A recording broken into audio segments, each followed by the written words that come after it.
I got the shade and the juice. Welcome back to the latest episode of Shade and Juice. Make sure that you subscribe to my channel if you haven't yet done so, and also be sure to hit that little notification bell so that you get all of my uploads. These editions will be coming to you weekly on Fridays. First one is about Arod's ex-wife Cynthia telling all. According to her, she used to get along with Alex until Jennifer Lopez got into the picture. She says that Jennifer always puts herself in the middle of everything, and even when they go to mediation, she's there sitting down in the meetings, like she's the one being the mediator or something. And she says that she wants to keep on getting $100,000 a month, but he's saying that he doesn't really have it like that. He no longer does the job that he was doing when they were together, and he wants to give her $10,000 a month instead. So, of course, she's up in arms about that. Cynthia claims that Arod even had to leave the meeting that they had when they were discussing the whole child support and stuff like that, and Jennifer was the one who kind of took over and led the whole conversation. I mean, that does seem a little weird, being that they're the two people that made the kid, but I guess maybe he's not as, assertive, or maybe he just isn't the type of person to say what he really means. So maybe Jennifer's like, you know what? I've been through this before. I got this. Don't worry, baby. Go ahead. Go get you some coffee. I'll take care of this. Now, let's keep it up with the whole custody, child support situation with the baby mama drama and all that other good stuff. Matt Barnes, he recently got sole custody of his kids with Gloria Govan, which we all know from Basketball Wives. She must be like really, really doing bad as a mom, because usually from what I've seen, the mother is the one who usually gets sole custody. They don't usually take away full custody from the mother. You have to have done something wrong. Gloria, she showed up earlier a few months ago, and the boys, they got out of her car, went to his car, and she literally blocked them from being able to pass because she was upset. So now she has to do like anger management classes. She had got arrested at that point for child endangerment. So she only, at that point, he had gotten temporary custody, but now he has full custody. He also has a restraining order against her for 18 months. And they also want her to do parenting classes on top of the anger management classes that she is supposed to be doing. She does get to have dinner with them on Wednesdays, and she also gets them every other weekend. So she gotta like kind of work her way up into being able to be back in their lives again. So this Matt Barnes guy, I guess he feels so happy that he got his way that there was a post recently on the Shade Room where it was showing that Rob, he no longer wants to pay $20K a month to Black China, and he put up like a little fist on her Instagram, on the Instagram post, and just kind of, I guess, showing his support, because he knows what it's like to have to deal with paying child support and things like that. And she kind of went at him, so they were kind of going back and forth. And he pretty much told her, now you got to go back to the polls.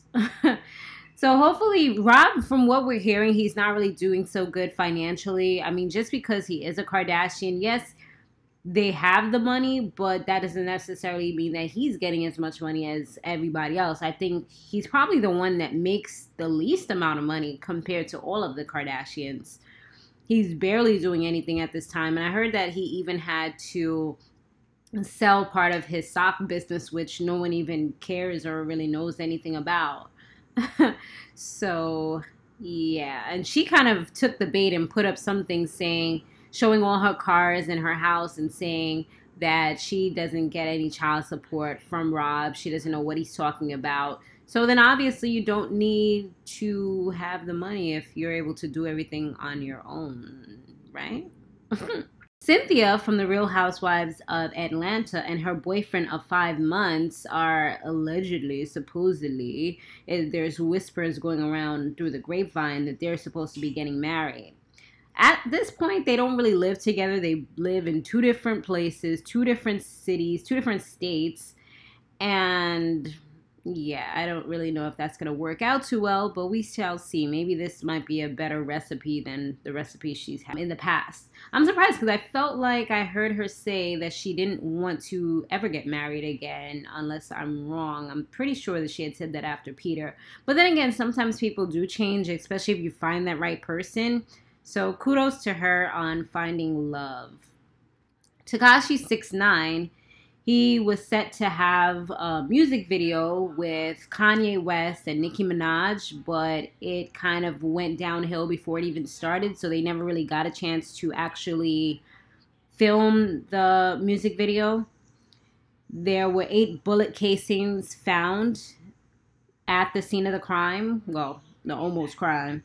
And there was actually a bullet that went through one of the rooms, and that was supposed to be Nicki Minaj's hair and makeup room, but she was running late anyway, so luckily nobody got hurt. Kanye West, he also left untouched. The crazy thing about it is they all have enemies, but for this particular incident, it was actually I think it was supposed to be for Tekashi 6ix9ine. He's currently out on 4 years probation because of a child sex case that he had pled guilty to. This was about 3 years ago when he was 18, and there was like a 13-year-old girl that was involved in like a video with sexual acts being performed. So that's the reason why everybody's been saying that he's some kind of pervert and predator and things of that nature, because I was kind of wondering about that, but I had to look into it. Danielle Bregoli, aka Bhad Barbie, she recently threw a drink in Iggy Azalea's face. Yeah, because they've been having like their little beef or whatever. Apparently it started when Iggy talked smack on social media saying who would even go to one of Barbie's shows. From that, I guess she took it to heart and she kind of held on to it. This was at the Fashion Nova event that was live streamed a few days ago. It was for Cardi B's launch party, and I mean the whole thing was really unorganized. When Barbie did her little interview, it was just draining to me. It just felt like she had no energy. She didn't really want to be there. She was kind of looking at her phone. She seemed anxious, like she couldn't wait to get up.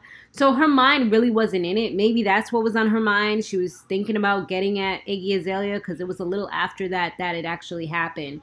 They had even asked her what song of Cardi B she liked, and she couldn't even pick one. They also asked her what song would she like to do a collab with Cardi B, and she said she couldn't even name a song. And they were like, oh, what about Money? I think you guys would be great on that. And she just kind of was like, yeah, you know, she just kind of looked like whatever.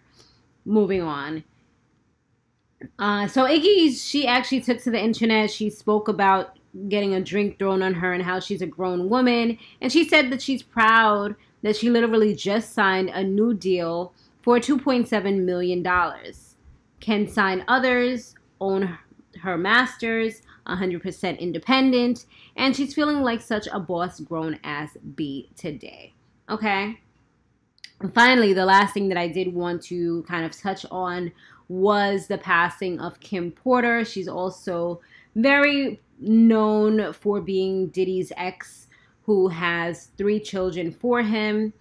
She has 4 children in total, but I feel like Diddy also, like a lot of people know the other son, which is Al B. Shore's son, as being Diddy's stepson as well. She was only 47 years old. According to reports, they said that she had like flu-like symptoms. She was battling pneumonia for several weeks, and she just went into cardiac arrest last night. So, of course, our condolences do go out to the family. This is definitely something that kind of like, you know, hit home for me as well. Like, wow, she's only 47 years old. Such a beautiful person from what people are saying inside as well as out. She was formerly a model. She was just such a gorgeous person, and her daughters look just like her, as well as her son. Like, they all look like her. I mean, the oldest son, he looks more like his father, but it's just a sad story when right before the holidays, people are left without a mother, you know? There's nothing, and I'm pretty sure she was like a good mother. She seems like she was from all the things that people are saying. I mean, I didn't personally know her or know much about her. I did see pictures of her, and I know that he usually takes pictures with the family around the holidays, so I know that this is definitely something that's probably hitting hitting Diddy pretty hard. You know, he just recently lost Cassie, and he was kind of writing somewhat of sad, somber looking messages on his Instagram recently. So he was probably already in his feelings about everything that he's been experiencing. And then this one is just like, wow, this one's like even harder to handle. But thanks for watching, guys. This is the end. I will see you guys next week. Sorry I didn't do one last week. I'm trying to be consistent, but I really was not feeling well, so I had to kind of not do it. I couldn't push through for that one. But I'll see you guys on the next one. And drink that juice. Later.